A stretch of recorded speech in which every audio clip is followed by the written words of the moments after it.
Okay, biyahe muna tayo ngayon. So, nakita ko na walang chance of rain until 12 AM. Tira tayo ng isa. Na-miss ko tong Pulsar natin. Lately, puro Suzuki Access yung natin eh. Siyempre, medyo yun ang mas bago. Kaya, apple of the eye natin. Eh, ngayon, pinark ko muna dun sa Cavite. So, ito muna yung bibigyan natin ngayon ng atensyon. I'm using my new setup sa motovlogging, yung DJI Osmo Nano. Tapos, bago rin yung setup natin na cellphone holder. Bumalik ako sa quad lock.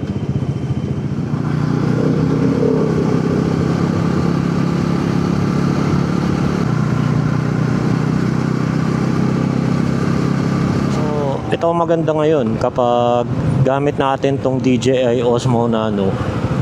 Nagkakaroon tayo ngayon ng dalawang perspective. POV ng rider, tapos isang nakaharap sa akin. Kahit yung gamit natin, isang camera lang, 'di ba? So ngayon, binalik naman uli natin sa chest mount. Kaya lang, hindi ko masyado naayos, so baka yung horizon hindi ganun kapantay.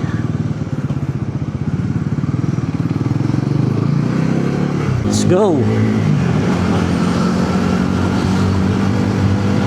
Nakakamiss talaga ang medyo mabilis-bilis na motor. Ilang linggo ko rin ginamit si Suzuki Access eh. Yung motor na yun talaga eh, kung bilis ang hinahanap mo eh, mali. Mali ang iyong expectations. Pero ang gusto ko kasi doon, practical, tipid. Gagamitin ko yun pang city-city, hatid, sundo, mga ganun. Dati I've been trying to have a setup na parang isang isang motor lang. Always trying to find that perfect bike. Pero kasi wala eh, 'di ba? Walang perfect na bike eh. Wala kang isang bike talaga na parang masasabi mo na covers everything that you want.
Hoy.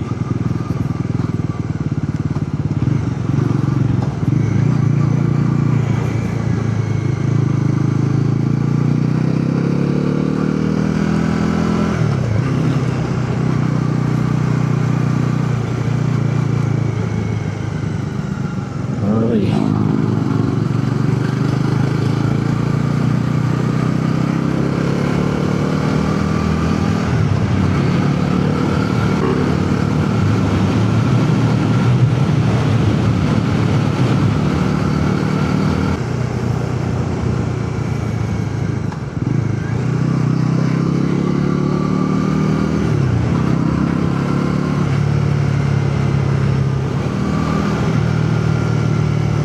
Kabsat.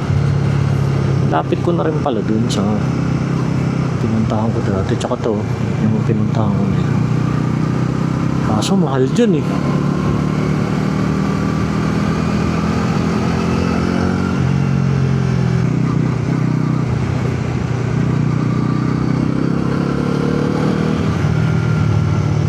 It's just right after Yeis.